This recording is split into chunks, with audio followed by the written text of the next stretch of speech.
In the soft glow of the evening, as I sat in my living room, the sudden buzz of the intercom broke the silence. Brushing away tears, I glanced at the screen to see my mother-in-law and Martha waiting outside. A wave of relief washed over me, thinking they were here to lend a hand. With quick steps, I reached the door and swung it open, only to freeze in surprise.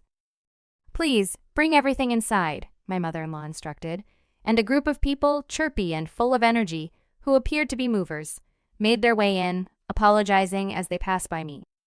Confused and overwhelmed, I blurted out, "What? What's happening?"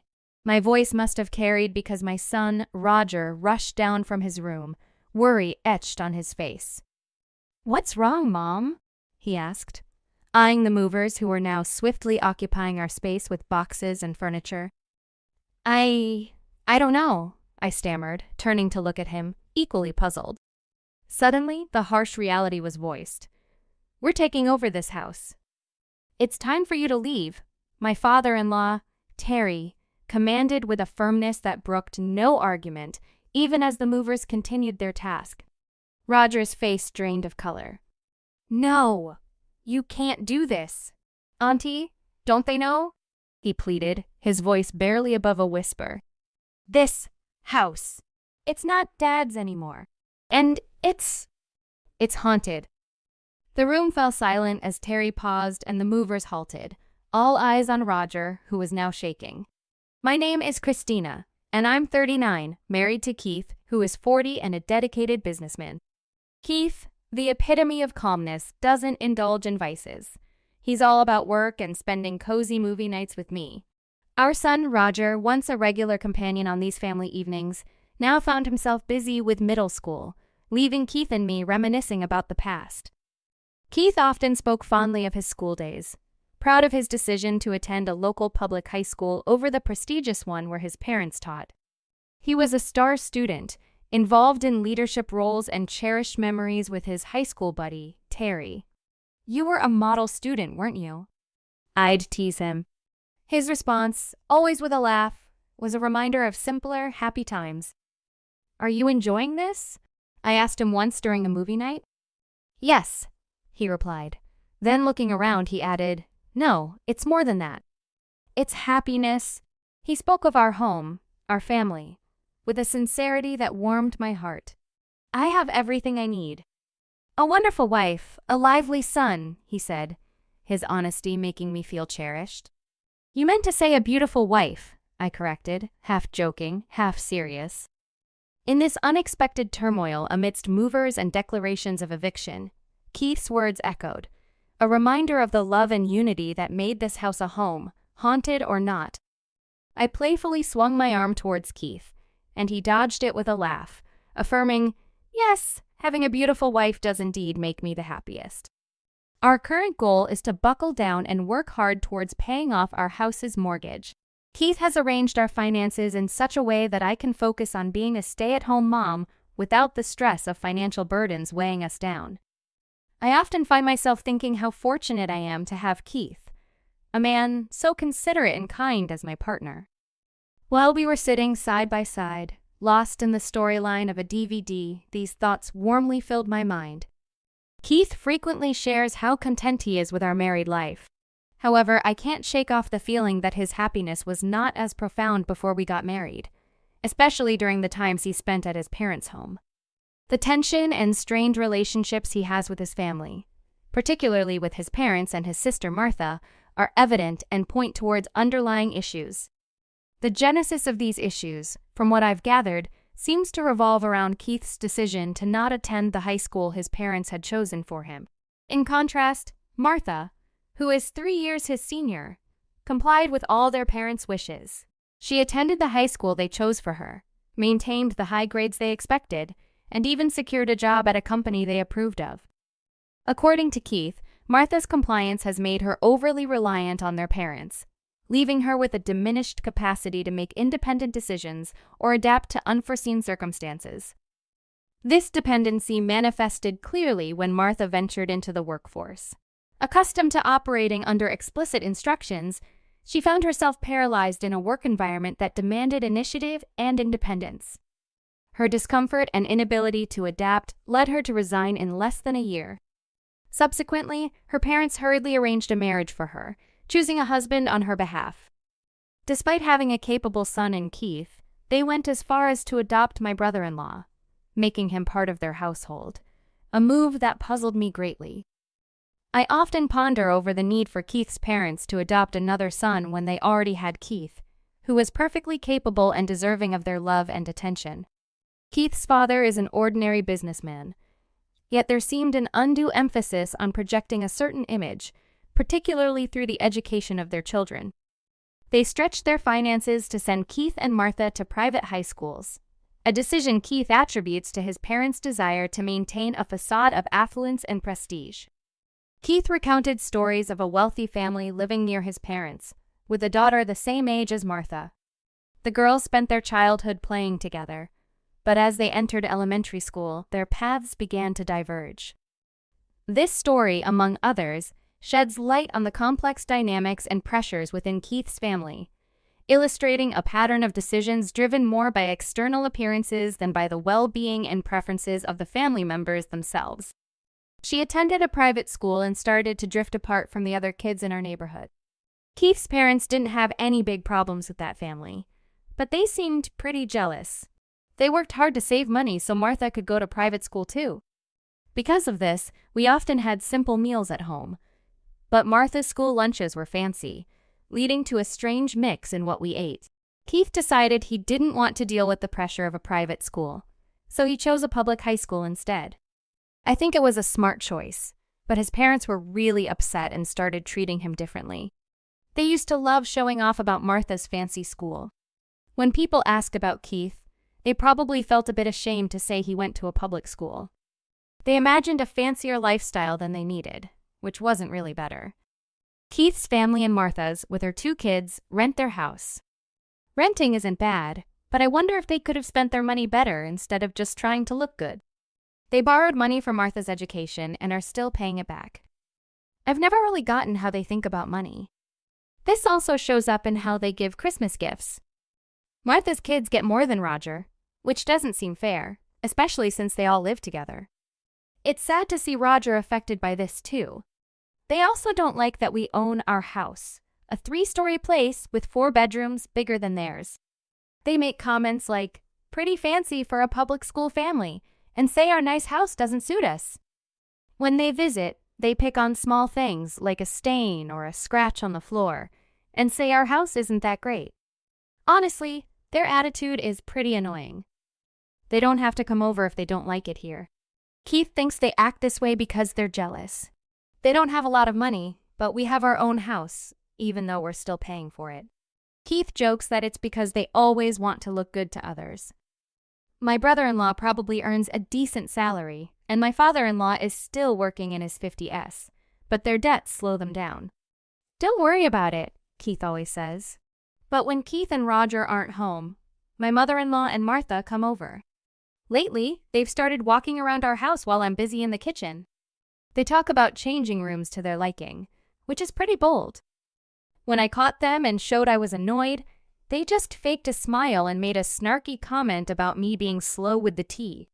I had to ask them to go back to the living room and was shocked when my mother-in-law asked for a spare key.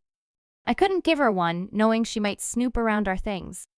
It was strange for them to ask for a key after treating Keith poorly.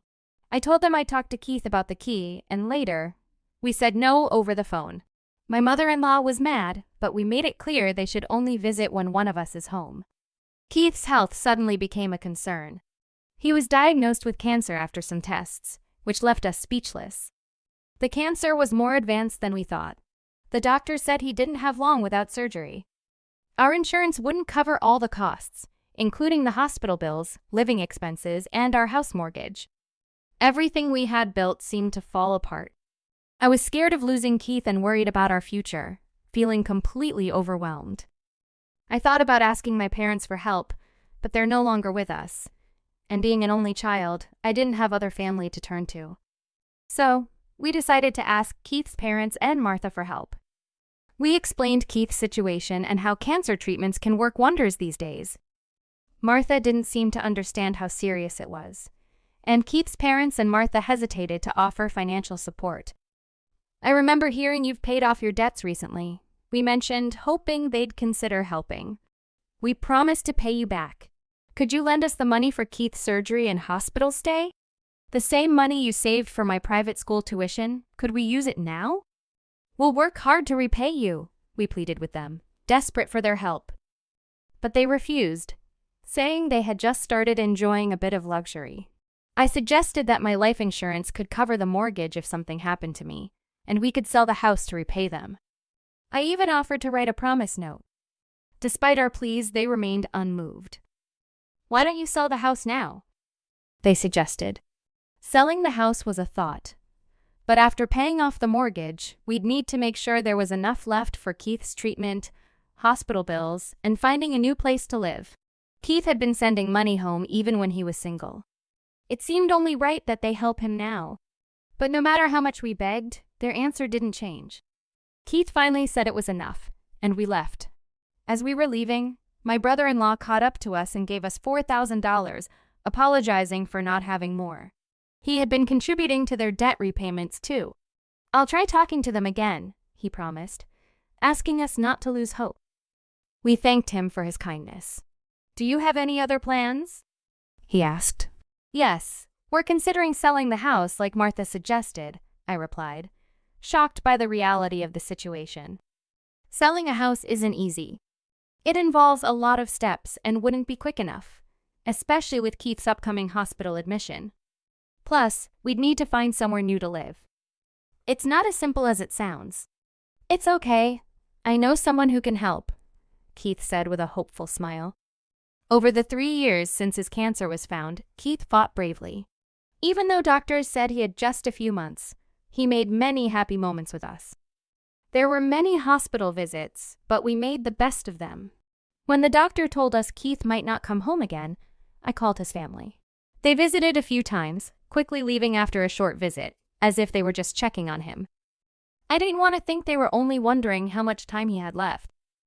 When it was clear Keith didn't have much time, I called my mother-in-law. "Oh no, that's awful." "We'll hurry," she said, but she sounded unsure and hung up quickly. Despite feeling uneasy, I went back to Keith and our son, Roger, in the hospital room. In the end, only my brother-in-law, coming straight from work, and Keith's good friend Terry, made it to see him. Keith opened his eyes weakly to see us before closing them one last time. My brother-in-law and Terry took care of the funeral stuff while we went home to get things ready. They stayed with Keith, and Terry drove us. We had rushed out in the morning, and by the time we returned, it was already evening. Our breakfast dishes were still out. In the quiet of the evening, I turned on the lights and started looking through a photo album in the living room. Tears began to fall as I picked out a photo for the memorial service. Then the doorbell rang. I wiped my tears and saw my mother-in-law and Martha on the monitor. They hadn't made it in time to see Keith, but they were here now. I went to open the door, ready to greet them. I was shocked when I opened the door and heard my mother-in-law telling people to bring things inside. Movers started walking into our house, apologizing as they went. I was so confused and asked, "What's happening?" Roger ran downstairs, also confused, asking me what was going on. I didn't understand either. My son's house is now ours. "You need to leave," my mother-in-law said, with my father-in-law organizing the movers as they filled our house with stuff. Roger suddenly got upset and said, "No, this house isn't Dad's now, and it's haunted." When he said this, everything stopped and everyone looked at Roger. Then Terry walked in, yelling at everyone for bringing stuff into someone else's house without asking. He made such a noise that even the neighbors might have heard. The movers, confused, started taking everything they brought back outside. Then my nephew and his kid showed up, upset about their things being left outside. My brother-in-law was angry. He thought he was helping with a move, but was confused by the situation. In the middle of the chaos, he said he couldn't handle it anymore and wanted a divorce from Martha. He arranged for his and his kids' things to go to his parents' house. He apologized for the trouble and left with the kids, not even looking at Martha. Martha was left crying on the street, and my in-laws didn't know what to do with all the stuff everywhere. Neighbors started watching, making it even more embarrassing. Terry then suggested we move the belongings inside to clear the street. I agreed with Terry, saying it was okay to bring the stuff inside since it was technically their house now. My in-laws looked confused when I said that. So, I explained the whole story. 3 years back, after Keith's parents didn't help us, Keith brought home Terry, who looked pretty tough. Terry owns a real estate business and even gave me his business card. I had heard he was Keith's high school friend, but he looked so tough that I thought he was involved in some scary business. Roger was so frightened that he stayed close to me. Keith noticed me looking worried and laughed, saying Terry might look scary, but he's actually a well-respected businessman. Even Roger seemed to be easing up a bit around him. Terry, despite his serious look, playfully hit Keith on the head, which shocked me, especially since Keith was unwell, but they both just laughed it off. Terry hadn't come to our wedding or visited us at home, which now made sense because Keith had told me stories about his good friend Terry from school. Terry joked about not attending social events because his tough look might scare people, which is why he joked he was still single. As Keith and Terry joked around, it reminded me that this was the Terry Keith had always talked about. I laughed, apologizing for interrupting their moment, noting how Keith always got so lively around him. Roger joked about the importance of a father's dignity, which lightened the mood further. I shared with Terry how Keith had wished he could come to our wedding, and we'd love for him to visit us anytime. Then, Terry got down to business, saying we didn't have much time. He checked every part of the house from each room to the exterior walls and the meter box. After inspecting everything, Terry opened his laptop, typed something, and then showed us the screen. Terry showed us a price for the house that really surprised me. It was much more than what we originally paid. I worried it was too high, especially since our house was pretty old and hadn't been updated in years. There were marks and the wooden floors were worn out. But Terry said not to worry, mentioning how my in-laws were already planning how to use the rooms, meaning they saw it as perfectly livable. Keith reassured me to trust Terry, so I agreed to sell at that price. Terry quickly got some papers out. Then, he mentioned we'd need a new place to live. Among the papers, he also had rental agreements. His plan was to buy our house and then rent it back to us. This solved our problems all at once. I couldn't believe what I was hearing. Terry promised to transfer the sale money to us soon, which we could use to pay off our mortgage. He was so confident, and his smile made him look more friendly than scary. While signing the papers, I saw the rent was listed as $400. Keith, Roger, and I thought it was a typo, expecting it to be $4,000, but Terry corrected us, saying it was no mistake. He felt he owed Keith a lot. Keith didn't think so, but Terry shared stories from their school days. Terry used to get into a lot of trouble back then, which upset his mom a lot. Once, his mom, who raised him alone, ended up in the hospital from too much stress and tiredness. When Terry got to the hospital and saw his mom looking so weak, he realized his actions were causing her stress. He broke down, feeling really guilty, and decided to change. He stopped getting into fights and stayed away from trouble. But then someone found a cigarette butt on the school's roof that had started a small fire. Everyone thought Terry did it because of his reputation, even though he didn't. The school wanted to kick him out, and Terry was scared of upsetting his mom again. Keith was the only person who believed Terry didn't do it. Keith was actually the student council president, and they hadn't really talked much before this happened. Keith stood up for Terry, went to the principal to defend him, and even found the person who actually caused the fire. Terry was grateful because Keith's help meant he could finish high school, take care of his mom, and later start his own business. That's why Terry felt he owed Keith a lot. After sharing this story, we all felt thankful for Terry's offer about the rent. 3 years ago, this whole thing happened, and now Terry owned our house but was letting us rent it. He even offered to show the documents to prove it and said he could rent it to any of our family members for a good price. The funeral went smoothly, and we moved into a 3-bedroom apartment, Terry suggested. He mentioned we'd probably move back into our house soon. I was curious why he thought that, and so was Roger, who came over to hear more. I was thinking about asking them to leave, but then Terry came up with a different idea. 3 days later, we went back to the house, saying we forgot some things. Terry was with us, and my mother-in-law made us tea and snacks, but not very happily. "How do you find living here?"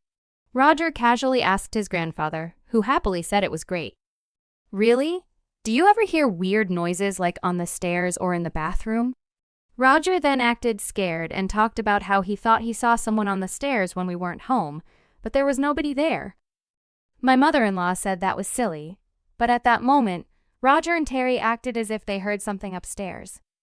Martha, who was quiet because she was sad about her divorce, didn't say anything. "Let's stop talking about creepy things." "I didn't hear anything," she said. Roger and Terry quickly left with us. Outside, my in-laws looked really scared. In the car, we all laughed. Terry had used the ghost story Roger made up as a sort of punishment for how they treated Keith. Terry was upset about how they were ready to move into Keith's house without caring about him. It seemed like the more Terry and Roger talked about ghosts, the more my in-laws started to believe the house was haunted by actual ghosts. They got so scared, they eventually moved out. Terry helped them find another place to live that was affordable. "That was just business," he said, clearly pleased with himself. We all thought he did great. Martha, who had to start working again after her divorce, was now facing real-life challenges on her own. It was a big change for everyone now that they had to look after themselves. In the end, we went back to living in the house that Keith and I originally bought. We can't own it again, but we're staying there, paying just $400 each month. The brother-in-law and his 2 kids are visiting more now. Martha seems to want to reunite with him, but he's not interested at the moment. Terry visits us once a month, pretending it's to collect the rent, but really, it's on the day Keith passed away. After we honor Keith's memory, we all have dinner together. Terry even takes the time to listen to Roger, who's in high school now, talk about what's on his mind. Roger and I find a special happiness in the stories Terry shares about Keith's school days during these dinners. Many of these stories are new to us and show sides of Keith we hadn't seen before. I like to think Keith enjoys these moments with us, joking around like he